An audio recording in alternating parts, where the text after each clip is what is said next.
Sagittarius, and welcome to your reading for November the 30th, October the 30th through November the 5th.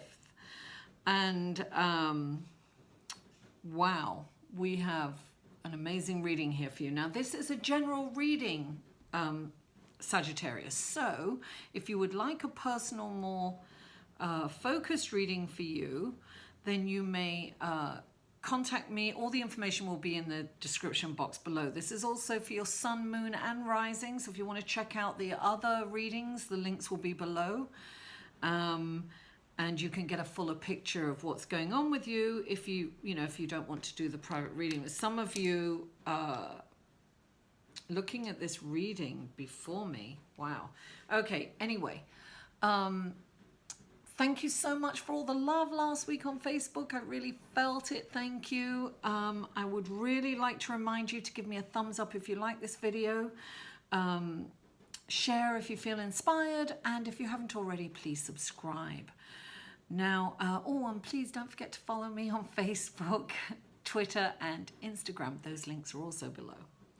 Now, without further ado, let's go to your card, Sagittarius. And the first card, now this is a fluid reading. It's not in this particular order, right?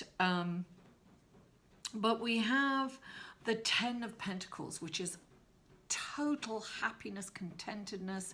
All your wishes and dreams, all your needs are being met.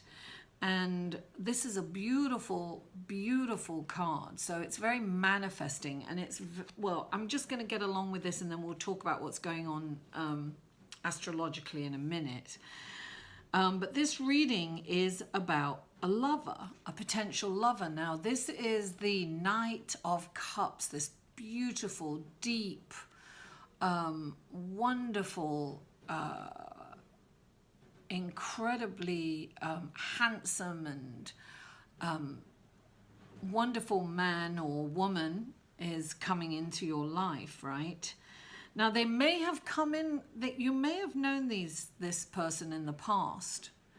I say that because the Six of Chalices has come up. That's the Six of Cups. So it could be somebody from your past coming into your life, because this is about your childhood and childhood issues coming up. But this could also be something else. Okay, so say you've got this wonderful knight in shining armor has come into your, or damsel has come into your life, right? Now, we have the Six of Chalices, which is kind of childhood issues can come up, right? Or romanticizing the past too. And you've got the Nine of Swords, which indicates that, you know, sleepless nights, that you're worrying about something. Now, this is the intellect. This is that, like, the worst case scenario going round and around and around in your head. So I have a feeling, right, that there's some complications with this person. Now, you also have 3 5s that have come up, which is definitely indicating to me, and along with the 9, I feel that somebody's taunting you and you're in some kind of conflict with someone. Because this is why you're having sleepless nights. And this could be, look, this could be you in, there could be another person involved in this relationship. Maybe it's the ex-lover of this person who's coming in and taunting you and causing, you know, being very mean, very vindictive, and causing you a lot of pain, right? And this is, when you get the 5 of Swords, it's saying, this is saying, look at your limitations and walk away from this conflict. You have to know that you can't win this way, because, but then the 5 of Wands come up. Now, the 5 of Wands is saying, right, there's conflict, but don't walk away. So this is saying you can't win the battle this way, right? With, you know, being combative. This is definitely saying understand that you can't win this with a sword.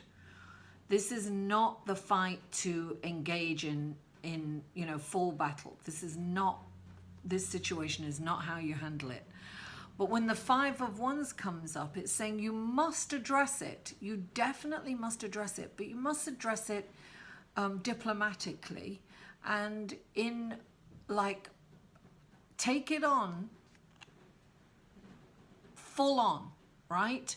Don't avoid this situation, right? Don't run away, because this person is very vindictive, very angry, and very violent kind of thing.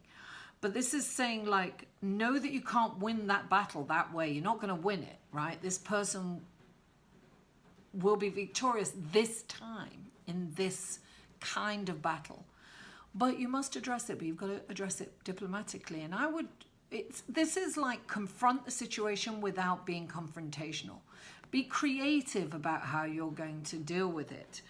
And you see this, you're having sleepless nights because you're not knowing how to handle this situation. And it's really, stuff is coming up for you from your childhood and it's really bothering you, right?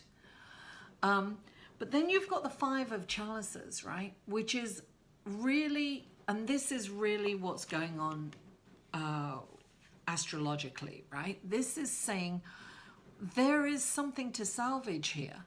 You can salvage this relationship or this new love, right? This is about looking at your glass half full instead of half empty. Come out of this negative thinking, the Nine of Swords. That's going to give you sleepless nights.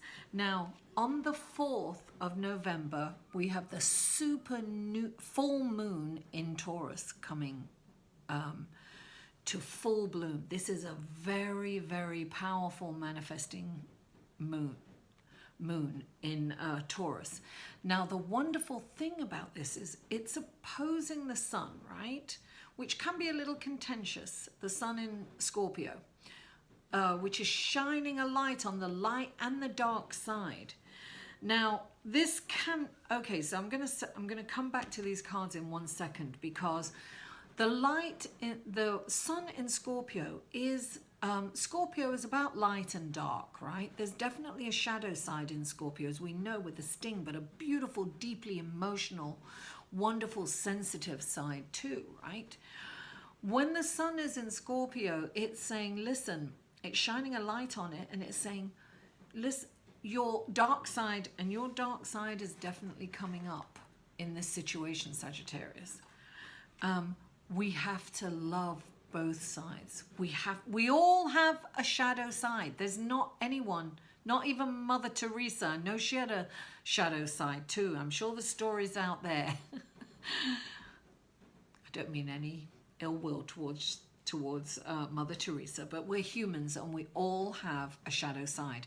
Now, instead of suppressing that or repressing that, it's like, you know, we have to love that too. We have to embrace that dark side of us, because we need to light. That's going to come up. Listen, Neptune in Pisces is trining the sun, right? And sextiles the moon in Taurus. So this is a beautiful diffusing energy.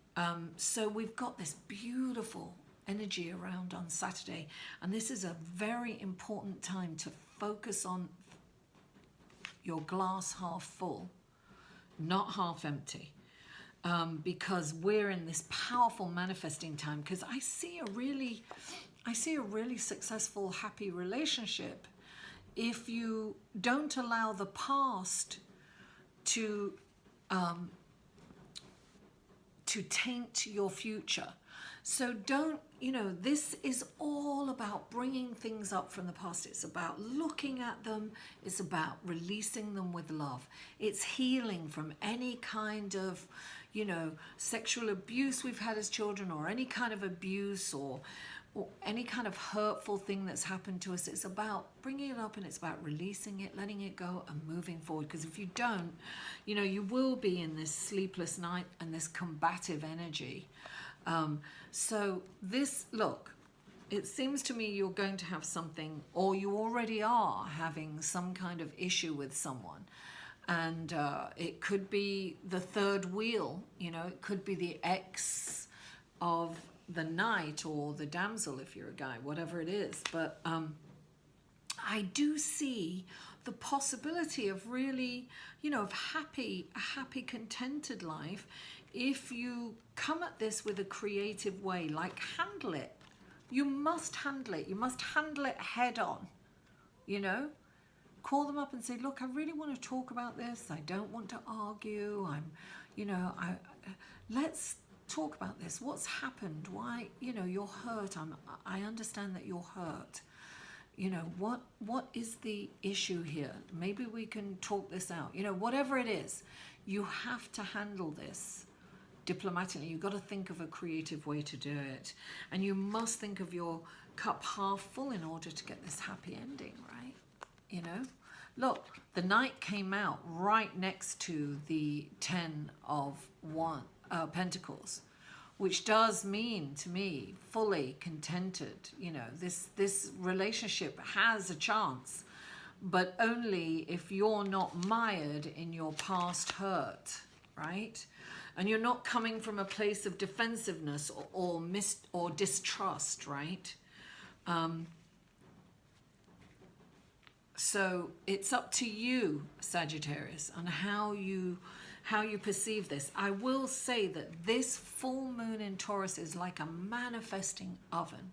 You must focus on what's working instead of what's not. Your glass half full instead of half empty. Be grateful for what you have. Own your power. Come into your power with the 5 of Wands and own it and say, you know, look, none of us are perfect. Let's talk this out, you know. What can I do to make you feel better? You know, how can we move forward in this situation? You know, it's about releasing old thought patterns from the past, releasing all that. Open your heart, and sometimes we get hurt when we open our heart, but it's important to have our hearts open and live life to the fullest.